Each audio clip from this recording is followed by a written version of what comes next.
আসসালামু আলাইকুম। আশা করি সকলে ভালো আছেন। আজকে আসলে খামারে অনেক কাজ ছিল। সবথেকে বড় কাজ হচ্ছে খামারে অনেকগুলো দেশি মুরগি একসাথে বসাইছি একই দিনে। আমি আসলে দেশি মুরগি তো সবসময় একই সাথে ডিম পাড়ে না, একটু আগ-জের করেই ডিম পাড়ে। তো আমি কিন্তু সবগুলোরই একসাথেই বসাই, একই দিনে বসাই। যাতে করে আমার মুরগির বাচ্চাগুলো একই দিনে ফুটে। যদি সবগুলা বাচ্চা একই দিনে ফুটে তাহলে মুরগি থেকে বাচ্চাগুলোকে আলাদা করে আমি ওই যে ব্রুডিং করে মুরগিগুলোকে আলাদাভাবে বড় করি।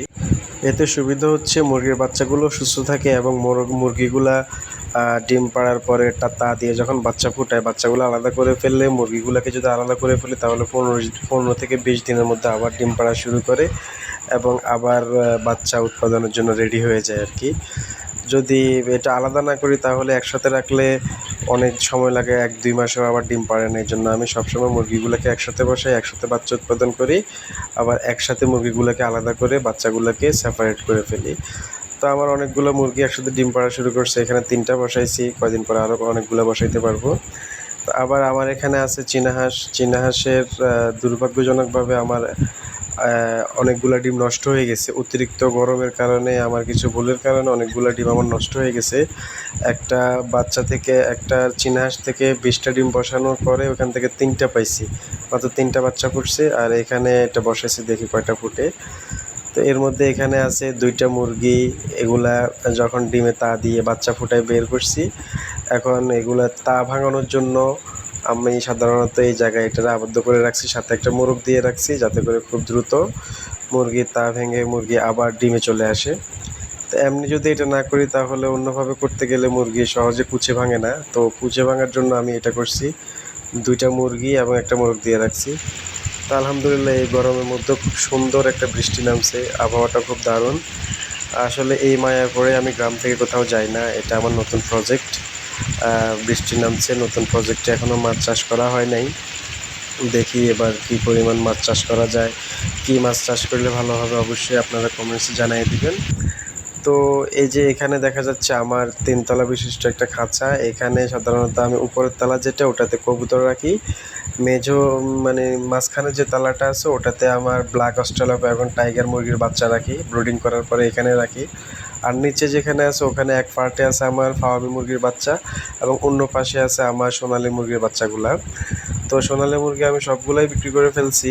কিছু মুরগি আমি রেখে দিছি পরীক্ষামূলকভাবে এক্সপেরিমেন্টের জন্য, যে এখান থেকে কী পরিমাণ ডিম পাওয়া যায়। আর আমি চাচ্ছি যে মুরগি যতগুলো জাত আছে সবগুলো থেকে 15-20টা বা 50টার মতো প্যারেন্টস রেখে দিব এবং ইনকিউবেটরের মাধ্যমে এগুলোর বাচ্চা ফুটে আমি এগুলো হ্যাচারির মাধ্যমে বিক্রি করব, মাংস উৎপাদন করব। কারণ বাজারে যে পরিমাণ বাচ্চার সিন্ডিকেট, এই সিন্ডিকেটটা ভাঙতে হলে নতুন উদ্যোক্তা বা নতুন খামারিরা অবশ্যই এটা করতে হবে।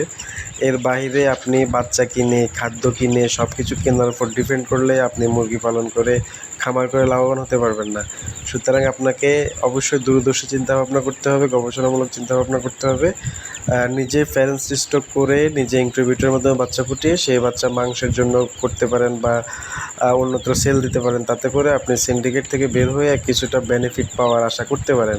নতুবা আপনার লাভ কিন্তু ওই সিন্ডিকেট মেম্বার যারা বিভিন্ন দালাল চক্র ওরাই খেয়ে ফেলবে। তো এখানে আমার ফার্ম মুরগির বাচ্চাগুলা খুব সুন্দর, চঞ্চল এবং সুস্থ।